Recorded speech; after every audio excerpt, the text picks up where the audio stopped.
Bulletin में सबसे पहले आपको बताएं, मुल्क भर में एक दिन में कोरोना से रिकॉर्ड 6,472 अफराद मुतासिर। मजमूई तादाद 1,32,000 से ज्यादा हो गई। एक दिन में वबा से 88 अफराद इंतकाल कर गए। मरने वालों की कुल तादाद 2,551 हो गई है। पंजाब में 50,000, सिंध 49,000, खैबर पख्तूनख्वा 16,000 और बलोचिस्तान में 7,000 से ज्यादा अफराद मुतासिर हुए हैं।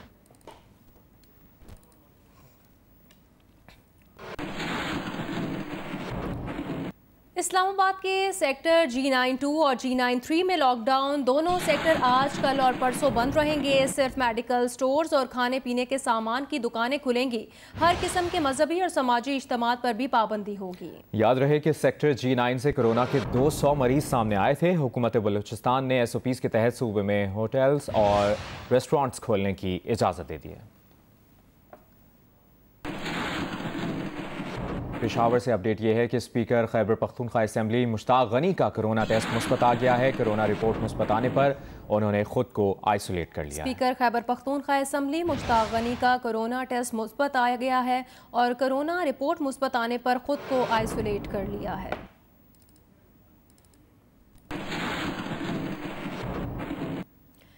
महकमा सेहत का मेयो अस्पताल में कोरोना टेस्ट के लिए PCR लैब बनाने का फैसला सामने आया है। मेयो अस्पताल के हेपेटाइटिस क्लिनिक में PCR लैब के लिए 2 कमरे मुख्तस किए गए हैं। इन 2 कमरों में PCR लैब में इनको तब्दील किया जाएगा। तर्जुमान प्राइमरी हेल्थ केयर के मुताबिक NDMA ने मेयो अस्पताल को 2 PCR मशीनें फराहम कर दी हैं।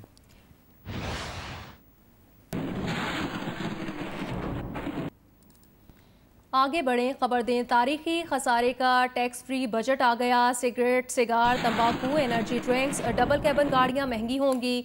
पाकिस्तान में बनने वाले mobile phones, motorcycle, rickshaw, LED light, cement, LED light सस्ता होगा। सरकारी मुलाजिम पुरानी तनख्वाह में काम करेंगे। पेंशन भी नहीं बढ़ेगी। दिफा के लिए 12 खरब 89 अरब रुपए मुख्तस करने की तजवीज़ सामने आई है। वफाकी हुकूमत ने IMF प्रोग्राम जारी रखने का ऐलान किया है। शनाख्ती कार्ड के बगैर खरीदारी की हद 1 लाख रुपए करने की तजवीज़ है। इक्तिसादी शरह नमू का हदफ 2.1 और महंगाई का 6.5% मुकर्रर किया गया है।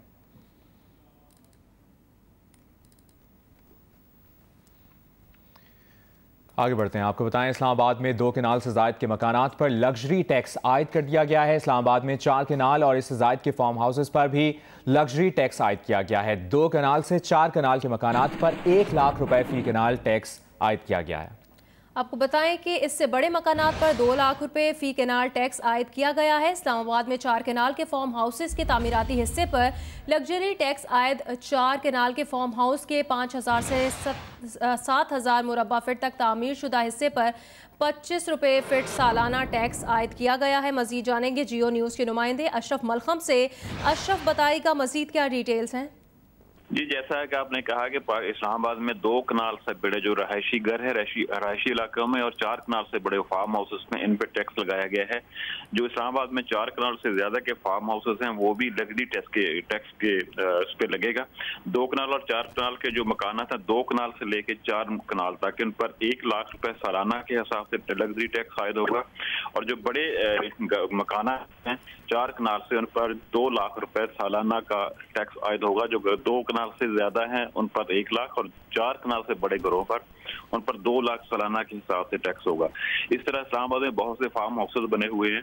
जो 4 कनाल के फार्म हाउस है इसके तामीराती हिस्सा जो होगा वो काबिल टैक्स होगा, वो वाला पोर्शन। जो 4 कनाल का हाउस है 4 से 5,000 फार्म फीट का, इस पर भी टैक्स लगेगा जो सालाना 25 रुपए फी फुट है। और जो 4 कनाल से ज्यादा बड़े रहायशी फार्म हाउस हैं उन पर भी सालाना टैक्स लगेगा नई फाइनेंस बिल के मुताबिक। बहुत शुक्रिया आपका अशरफ मलखम। ऑपोजिशन ने बजट मुस्तरद कर दिया। कायदे हिज़्ब इख्तिलाफ शहबाज शरीफ ने बजट को तबाही का नुस्खा करार दे दिया। पीपल्स पार्टी के चेयरमैन बिलावल भुट्टो जरदारी ने कहा कि बजट मायूस कुन है। उन्होंने कहा कि रिलीफ सिर्फ अमीरों को दिया गया है। सरबराह ANP असफंदियार वली बोले बजट IMF की ईमा पर बनाया गया है। अमीर जमात इस्लामी सिराजुल हक ने कहा कि बजट में आवाम के लिए कुछ नहीं। मौलाना फजलुर रहमान ने मदारिस इस्लाहात से मुतालिक बजट को मुस्तरद कर दिया।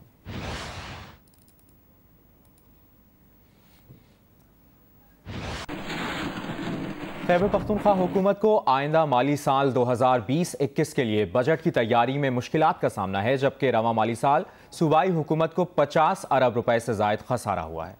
खैबर पख्तूनख्वा हुकूमत ने आइंदा माली साल 2020 और 21 की बजट तरजीहात को हतमी शक्ल दे दी है।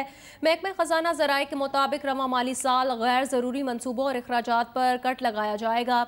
ज़राए का कहना है बजट का हजम 900 अरब से ज़ायद मुतवक्के है, जबकि बजट में सालाना तरक्याती फ़ंड के लिए 250 अरब रुपए मुख्तस करने पर गौर किया जा रहा है। बजट में कोरोना वायरस के बायस महकमा सेहत का बजट 11 अरब से बढ़ाकर 15 अरब करने की तजवीज़ भी ज़ेर गौर है। रोड सेक्टर का बजट 23 अरब से बढ़ाकर 25 अरब तक बढ़ाने का इम्कान है। ज़राए महकमा खजाना के मुताबिक तालीम के तरक्याती बजट में रद्दोबदल ना करने का फैसला हुआ है, जबकि इरिगेशन तरक्की के लिए रकम बढ़ाई जाएगी।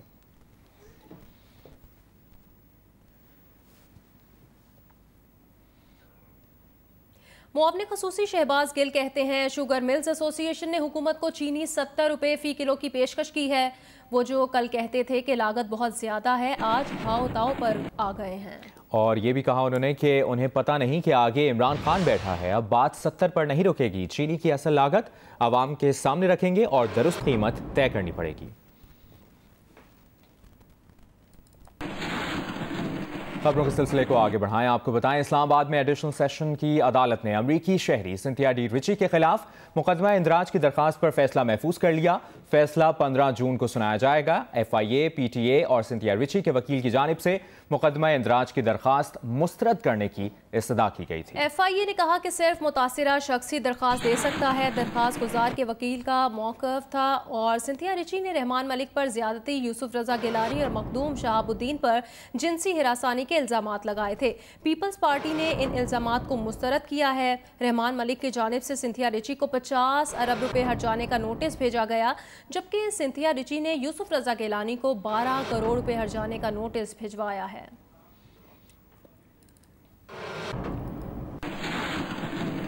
गुज़िश्ता रोज़ वफाकी बजट में कौमी वज़ारत सेहत के लिए 14 अरब 58 करोड़ रुपए रखने की तजवीज़ दी गई। कराची में 3 अस्पतालों के लिए फंड्स भी शामिल हैं। तफसील जानेंगे। जंग और दी न्यूज़ के सहाफ़ी वकार भट्टी हमारे साथ लाइन पर मौजूद हैं। वकार, बताइएगा क्या विफाक कराची के 3 अस्पतालों को कंट्रोल करने जा रही है और क्या विफाक की तरफ से काफ़ी रकम मुख्तस की गई है? जी बिल्कुल, कल विफाकी बजट जो पेश किया गया है उसमें कराची के 3 अस्पतालों जिनमें जिना अस्पताल, कौमी इदारा बराए अमराज कल्ब और कौमी इदारा बराए अमराज अतफाल के लिए 14 अरब रुपए की रकम मुख्तस की गई है। और उसके बाद हमारी बात हुई वज़ीर आज़म के मामले खसूसी बराए सेहत डॉक्टर जफर मिर्जा से, तो उन्होंने बताया कि सुप्रीम कोर्ट के फैसले के बाद वफाकी हुकूमत ने इन तीनों अस्पतालों के लिए बजट में रकम मुख्तस कर दी है और जल्द अज जल्द इन तीनों अस्पतालों को टेक ओवर कर लिया जाएगा। यहाँ मैं ये बता दूं कि कौमी इदारा बराए अमराज कल्ब के लिए 9 अरब से जायद की रकम मुख्तस की गई है। जिना अस्पताल के लिए 3.8 अरब की रकम मुख्तस की गई है और कौमी इदारा बराए अमराज अतफाल के लिए 1 अरब से जायद की रकम मुख्तस की गई है। लेकिन ये वो बजट है जो बजट इनकी डिमांड थी इन तीनों अस्पतालों की, उससे तकरीबन ये आधी रकम मुख्तस की गई है। तो इससे ये खदशात पैदा हो गए हैं कि शायद इनकी सर्विसेज मुतासर हों आगे चल के। बहुत शुक्रिया वकार भट्टी अपडेट करने के लिए।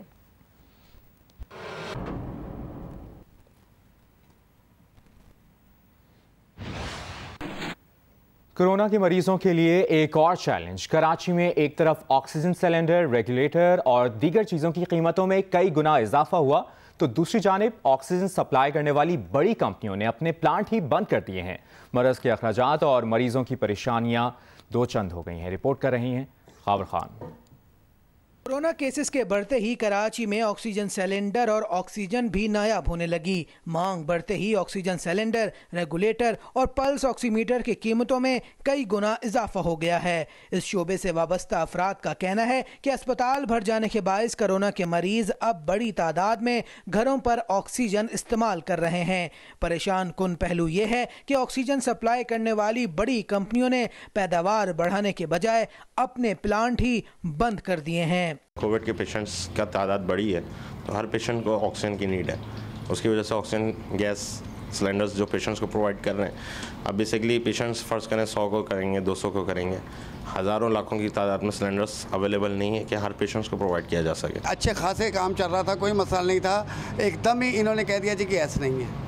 कहाँ गई चली सर गिनानी बंद है, आपका सब कुछ बंद है, ऑक्सीजन फिर नहीं है और इतने पेशेंट हमारे पास आके परेशान हो रहे हैं, इतने परेशान हो रहे हैं, मैं आपको बता नहीं सकता। अहले खाना अपने प्यारों की जिंदगियां बचाने के लिए ऑक्सीजन और सिलेंडर की तलाश में दर पदर की ठोकरें खाने पर मजबूर हैं। लोग आ रहे हैं, जा रहे हैं, बहुत तंग हो रहे हैं लोग, क्योंकि इनको पीछे से जब नहीं मिलेगा तो ये आगे क्या देंगे, पीछे से मिलेगा तो देंगे ना ये आगे। तो लोग तो यहाँ रश लग रहा है कि सिलेंडर के लिए, हर कोई आ रहा है सिलेंडर। बड़ी मुसीबत हो रही है, बहुत परेशानी हो रही है। ज़रा मुश्किल है, बहुत मुश्किल है। हम 2-3 जगह पर गए हैं, ज़रा बहुत मुश्किल बताते हैं। ऑक्सीजन सप्लायर्स के मुताबिक मुल्क में कोरोना के बाइस सिलेंडर्स की दरामद नहीं हो रही, इसलिए पहले अपने रजिस्टर्ड मरीजों को ऑक्सीजन की सप्लाई को मुमकिन बना रहे हैं, जबकि दूसरे मरहले में दीगर मरीजों को ऑक्सीजन फराहम करने की कोशिश की जा रही है। कैमरामैन तला खान के साथ Khawar Khan, Geo News, Karachi. Pakistan women cricket team की कप्तान बिस्मा मारूफ का कहना है पाकिस्तान क्रिकेट बोर्ड ने उन्हें कप्तान बरकरार रखकर जिस एतमाद का इजहार किया है उस पर पूरा उतरेंगी। नई खिलाड़ियों को कॉन्ट्रैक्ट मिलने से दीगर खिलाड़ी भी मुतहरिक होंगी, जबकि खिलाड़ियों ने इस अज़्म का इजहार किया है कि वो मज़ीद अच्छा खेलेंगी। लाहौर से रिपोर्ट देखिए। पाकिस्तान क्रिकेट बोर्ड ने हाल ही में विमेन क्रिकेट टीम के खिलाड़ियों को सेंट्रल कॉन्ट्रैक्ट दिया है, जिसका इतलाक 1 जुलाई से होगा। 9 खिलाड़ियों को सेंट्रल कॉन्ट्रैक्ट दिया गया है, जबकि पहली मर्तबा 9 ही खिलाड़ियों पर मुश्तमिल इमर्जिंग कैटेगरी भी मुतारिफ कराई गई है। कप्तान बिस्मा मारूफ को अगले सीजन के लिए कप्तान बरकरार रखा गया है। बिस्मा मारूफ का कहना है कि टीम को मजीद कामयाबियों की तरफ लेकर जाएंगे।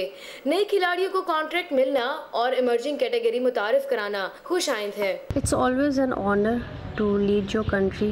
पीसीबी ने जो कॉन्फिडेंस मेरे पे शो किया है, I will try my level best, अपनी बेस्ट एफर्ट्स करूँ और इस टीम को न्यू हाइट्स की तरफ लेकर जा सकूँ। अनम अमीन और उमैमा सुहेल सेंट्रल कॉन्ट्रैक्ट में पहली मर्तबा शामिल हुई हैं। विमेन क्रिकेटर्स कहती हैं कि उनका हदफ टीम में मुस्तकिल जगह बनाकर अच्छा परफॉर्म करना है। ये मेरे लिए बहुत खुशी और प्राउड की बात है कि मेरा नाम सेंट्रल कॉन्ट्रैक्ट की टॉप 9 लिस्ट में है। मैं कोशिश करूँगी कि इसमें अपने आप को मेंटेन रखूँ और ज़्यादा परफॉर्मेंस और मेहनत के साथ इससे ऊपर जाऊँ। पाकिस्तान बेस्ट 9 में सेलेक्ट हुई हूँ और क्योंकि मेरी लास्ट ईयर T20 की परफॉर्मेंस बहुत अच्छी रही, इंशाल्लाह ताला मैं इसको ODI में भी कंटिन्यू करूँगी। पहली मर्तबा मुतारिफ कराई जाने वाली इमर्जिंग कैटेगरी का हिस्सा बनने वाली कायनात हफीज का कहना है कि उससे नए खिलाड़ियों की हौसला अफजाई होगी। मुल्क का नाम रोशन करना उनका हदफ है। इसी तरह मेहनत जारी रहेगी और पूरे पाकिस्तान की और तमाम लोगों की जिन्होंने मेरे पे यकीन रखा है उनकी उम्मीदों पे पूरा उतरूंगी और सारी दुनिया में पाकिस्तान का नाम रोशन करूँगी। मौसम का अहवाल बताएं आपको। मुल्क के मुख्तलिफ इलाकों में बारिश का सिलसिला वक्फे से जारी है। गिलगित बल्तिस्तान में, वादी हुंजा और आज़ाद कश्मीर के मुख्तलिफ इलाकों में बारिश के बाद मौसम खुशगवार हो गया। महकमा मौसमियात के मुताबिक आज मुल्क के वस्ती और जनूबी इलाकों में मौसम गर्म और खुश रहेगा, ताहम कश्मीर, बालाई खैबर पख्तूनख्वा, बालाई पंजाब और गिलगित बल्तिस्तान में आंधी और गरज चमक के साथ बारिश का इम्कान है। मुल्क के मुमताज़ मुहक्किक खाका निगार माहिर तालीम और फ़ारसी के प्रोफेसर डॉक्टर मज़हर महमूद शेरानी लाहौर में इंतकाल कर गए। उनकी उम्र 85 साल थी। प्रोफेसर डॉक्टर मज़हर महमूद शेरानी 9 अक्टूबर 1935 को शिरानियाबाद ज़िला नागपुर रियासत जोधपुर में पैदा हुए। वो उर्दू के मारूफ मुहक्किक प्रोफेसर हाफिज़ महमूद खान शिरानी के पोते और नामवर रोमानवी शायर अख्तर शिरानी के साहबजादे थे। लाहौर से MA तारीख़ और MA फ़ारसी की डिग्रियां हासिल करके शोबा तालीम से मुंसलिक हुए और फ़ारसी के उस्ताद के तौर पर शोहरत पाई। डॉक्टर मज़हर महमूद ने हाफिज़ महमूद खान शिरानी की इल्मी व अदबी खिदमात पर मकाला लिखा और उर्दू में PhD की डिग्री हासिल की। उन्होंने रिटायरमेंट के बाद खाका निगारी की तरफ भी तवज्जो दी और 4 मजमूए कहाँ गए वो लोग, कहाँ से लाऊं उन्हें, जाने कहाँ बिखर गए और बेनिशानियों का निशान के नाम से लिखे। इसके अलावा उनकी तहकीकी मकालात की तादाद 50 से ज़ायद है।